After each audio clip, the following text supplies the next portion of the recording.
though we are still in the middle of summer, some athletes in Salt Lake City are already chasing winter dreams today. They were testing their speed, their power, and strength for a shot at representing Team USA in bobsled and skeleton. News specialist Alex Cabrera was at the team tryouts. He joins us now live. And Alex, this is often how those sports actually find athletes, right? That's right, Ash. You know, most bobsled and skeleton athletes, they don't do these sports in high school simply because, well, high schools don't really have these sports. In fact, there are only a handful of these types of sliding tracks in all of North America. So the bobsled and skeleton athletes, they come from other sports, but the team must find them. All right, I'm going to give you a countdown. 3, 2, 1.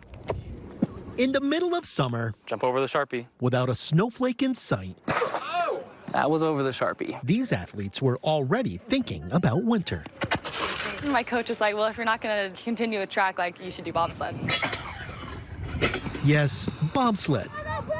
The only thing I really knew about bobsled was cool runnings, and then start to learn more. Emma Reeves, who ran track at Utah State University, is one of several athletes who showed up to a sort of tryout 100 even. for the USA Bobsled and Skeleton team. Left, right, finish through, yup. Most of the time, bobsled and skeleton athletes come from other sports, Who here's tired? You guys doing all right? You hot? Sweaty? something Team USA head coach Chris Fotes You know what you have to do to get better. knows all about. So I was recruited. I was a track athlete at Utah Valley University. Feet up to the yellow. Fote, who is from Utah, All right. went on to compete as a bobsled athlete in 3 Olympics and decided to host this Slide to Glory Combine in Salt Lake City to look for who might be America's next Olympians in his sport. So the things we look for a bobsledder, first you have to be a little bit crazy because you're going to slide down a hill or skeleton at 90 miles per hour. But on top of that, some of the things we want is really speed, power, and strength. So really that hybrid athlete that can run fast but is also strong and can jump high too. With the socks. Hey. And with the 2034 Winter Olympics coming to Salt Lake City now less than 9 years away, Nice. you never know which of these athletes might compete in those games.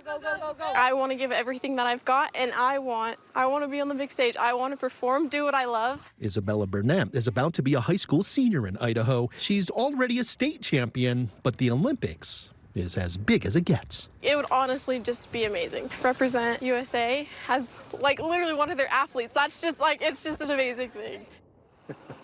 Yeah, it certainly is a big dream. Now, the coaches and the staff, they are going through the numbers from today's athletes who jumped and ran and pushed. The top male and female finisher will be flown to Lake Placid to the U.S. Olympic Training Center. Up there is where the U.S. bobsled and skeleton teams are based. They will take part in a kind of rookie camp and do their skills on the ice to see how it all translates. Ashley, I think you could do something like this. You should give it a shot. Maybe. I was just going to ask you, Alex, how did your tryout go? I bet it was amazing. Oh, no. I'll keep reporting on. My knees would bust if I did that Yeah, jump. I know. I feel you on that one. Thanks so much, Alex. Appreciate it.